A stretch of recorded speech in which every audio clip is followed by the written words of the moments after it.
안녕하세요. 꼬리에 꼬리를 무는 라이프스타일의 김수연 원장입니다. 안녕하세요. 저는 이경실 원장입니다. 반갑습니다. 우리 지난 시간에 우리 아이가 위험하다 이런 주제로 이야기를 나눴는데요. 카페인만큼이나 위험하고 중독적인 것이 또 있죠. 바로 스마트폰인데요. 스마트폰은 이제 아이들의 일부분이 되었지만 사실 청소년 3명 중에 1명 이상이 중독 위험군일 정도로 그 위험성은 점점 커지고 있습니다. 이 편리한 도구가 우리 아이들의 건강과 성장을 어떻게 은밀하게 위협하고 있는지, 오늘은 스마트폰이 아이들에게 미치는 악영향에 대해서 진단하고 현실적인 해결 방안을 함께 찾아보는 시간을 갖도록 하겠습니다.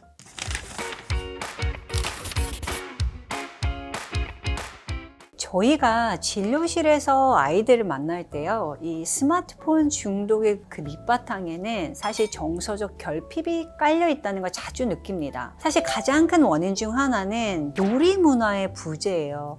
예전에는 그냥 밖에 나가면 아이들이 그냥 놀았거든요, 놀이터에. 근데 요즘 그런 일이 흔하진 않잖아요. 예전처럼 아이들이 몸을 쓰는 놀이로 이 뭐랄까 에너지를 발산할 공간과 또 시간 이런 게 부족해졌습니다. 그래서 그 공백을 가장 쉽고 빠르게 채워주는 것이 이 스마트폰의 즉각적인 자극이죠. 게다가 현대 사실 저희 가정 환경에서도 가장 큰 원인이 되죠.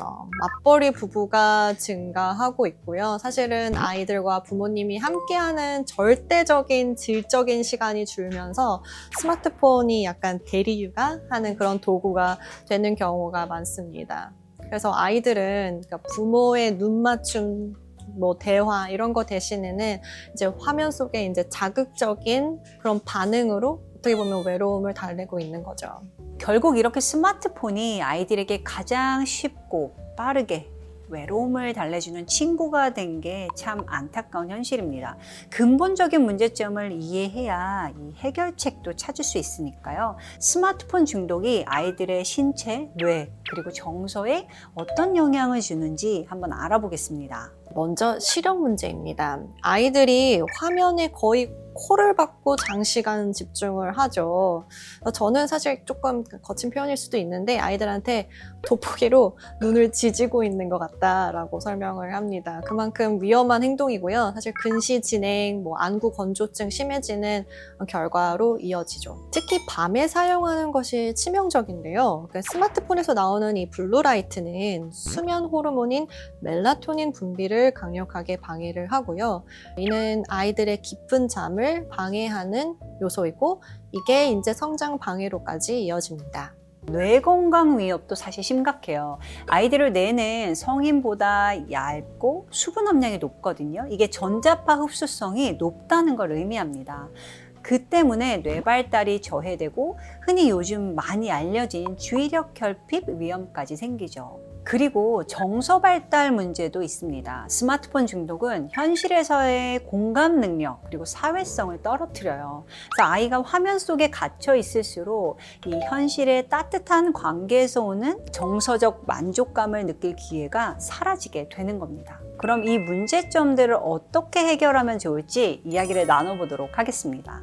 아이들의 중독성을 진단하려면요, 부모님의 주관적인 판단이 아니고 스마트폰 중독 척도 같은 객관적이고 표준화된 시스템을 통해서 아이의 중독 위험도를 객관적으로 진단을 하시는 것이 치료의 첫 단계입니다.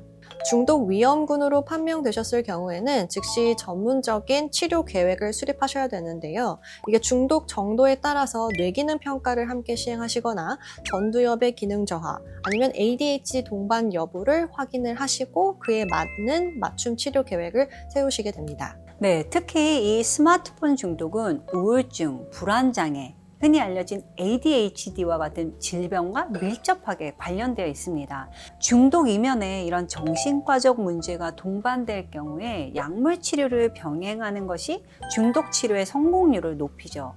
특히 ADHD가 있다면 집중력 개선 약물을 처방해서 아이가 스스로 학습이나 현실 활동에 집중할 수 있는 뇌 환경을 만들어주는 것이 스마트폰 자극을 덜 의존하게 하는 방법입니다. 중독은 사실 가족 문제인 경우가 많죠. 그래서 전문가와의 상담을 통해서 가족관계 증진 프로그램 같은 걸 참여해 보실 수 있고, 부모와 아이 간의 건강한 소통 방법, 또 정서적인 결핍을 어떻게 부모가 채워줄 수 있는지를 배우는 것이 가장 근본적인 치료 방법입니다. 중독 상태가 심하다면요, 주 1회 이상 개별 심리 상담을 통해서 아이가 현실에서 겪는 어려움과 좌절감 이런 걸 전문가와 함께 나누고 해소할 수 있도록 적극적으로 치료해 보시는 게 좋습니다. 심리적인 치료 방법의 차원에서 모호한 규칙은 효과가 없어요. 임상에서는 경제 시스템인 토큰 이코노미를 활용한 계약 관리 요법 이런 걸 사용하는데요. 아이와 전문가가 함께 측정 가능한 목표, 예를 들면 8시 이후에 핸드폰을 끈다. 이런 것과 같은 목표 행동을 정하고 성공했을 때 즉각적이고 가치 있는 보상, 토큰과 같은 것을 제공해서 중독 행동을 하지 않는 걸 강화하는 방법이죠. 이 치료의 핵심이 일관성과 즉각성입니다. 보상은 물질적일 필요는 없고요. 부모님과의 1시간 자유활동 이런 것처럼 아이에게 가치 있는 시간을 보상으로 활용해서 현실 세계 보상 시스템을 다시 일으키는 거죠. 스마트폰 중독은요, 특정 상황에서 예를 들면 스트레스라든지 지루하다든지 이런 상황에서 충동적으로 발생을 하는데요. 저희는 이거를 노출 반응 예방 치료를 활용을 하는데, 치료자의 지도 아래서 중독을 유발하는 상황, 그러니까 예를 들면 옆에 스마트폰에 알람이 울린다거나 이런 의도적으로 이 반응을 유도시키고 이거를 반응하지 않도록 훈련시키는 겁니다. 그래서 이 훈련을 통해서 아이들은 중독적인 확인 강박을 극복을 하고 중독을 잠재울 수 있게 됩니다. 그래서 이거를 인지적 유예 시간을 확보한다라고 하는데, 이게 자기 통제력을 키우는 방법입니다. 가정 내에서 규칙을 세우는 것도 도움이 됩니다. 스마트폰을 완전히 금지할 수는 없지만 아이와 부모가 함께 현명하게 사용하는 습관을 들이는 게 가능하겠죠? 여기서의 포인트, 그러니까 아이만 스마트폰을 안 보는 게 아니라 부모님들도 함께 하셔야 된다는 겁니다. 아이들한테 핸드폰 30분만 해 이런 식으로 시간을 안정하는 건 잘 먹히지가 않아요. 오히려 갈등을 만들 뿐인데요. 그 방법 대신 스마트폰 금지 구역을 정해보는 겁니다.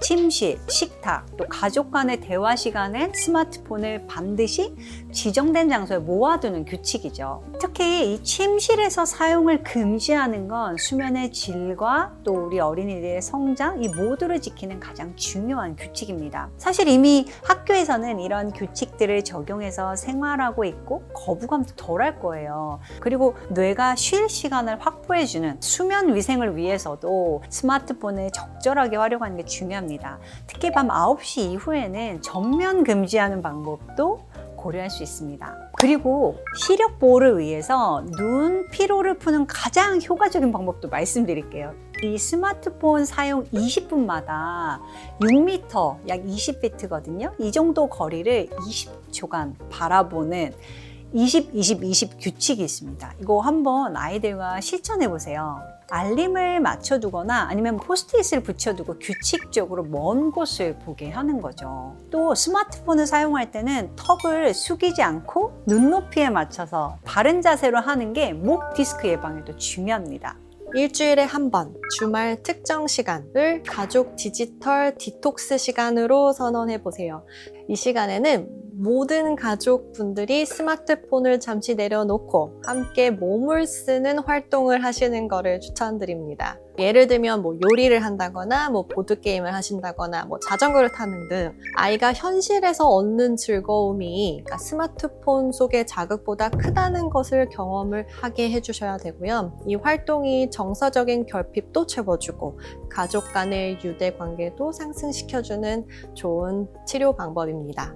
부모님의 이 스마트폰 사용 습관도 사실 큰 영향을 미칩니다. 저 같은 경우도 아이에게 책 봐라 이러고는 핸드폰 보고 있고 이러면 이게 통하지가 않는 거죠. 그래서 아이와 이야기할 때나 아니면 아이가 말을 걸 때 반드시 핸드폰을 내려놓고 눈을 맞춰보세요. 부모의 이 온전한 관심이 아이의 정서적 허기를 채워주는 최고의 영양분입니다. 하루에 단 15분이라도 좋습니다. 스마트폰이 없는 공간에서 아이와 오늘 일에 대해서 이야기하는 그리고 경청하는 시간을 만드는 게 아이에게 좋은 추억을 만들어줄 수 있습니다. 생각의 전환을 통해서 스마트폰을 무조건 나쁜 것으로 인식시키기보다는 유용한 도구로 활용하는 방법을 가르치셔야 됩니다. 그래서 게임 대신에 뭐 독서 앱이라든지 언어 학습 어플리케이션이라든지 이런 교육적인 콘텐츠를 부모님과 함께 찾아보시고 활용하시는 방법을 지도하셔야 합니다. 중요한 것은 이게 소비가 아닌 생산 활동으로 유도하는 것입니다. 간단한 동영상 편집이나 코딩 학습 등을 통해서 스마트폰을 창의적인 도구로 사용할 기회를 제공해 주시기 바랍니다. 오늘은 우리 아이가 위험하다 특집을 통해 아이들의 건강한 성장을 가로막는 위험 요소, 그 중에서도 스마트폰 중독 문제를 깊이 있게 다뤄봤습니다. 이 모든 문제를 해결하는 열쇠는 결국 아이의 불안한 마음을 읽어주는 것, 그리고 부모님의 따뜻한 관심에 있습니다. 스마트폰을 끄고 아이의 눈을 마주보며 이야기하는 작은 시간의 투자가 어떤 전문가의 처방보다 더 강력한 치료제가 될 수 있다는 것도 알았죠. 오늘 저희가 드린 현실적인 팁들이 부모님들의 고민을 조금이나마 덜어드리고 아이와 함께 건강하고 행복한 라이프스타일을 만들어가는데 도움이 되었기를 진심으로 바랍니다. 지금까지 라이프의원의 김수연, 이경실 원장이었습니다. 감사합니다.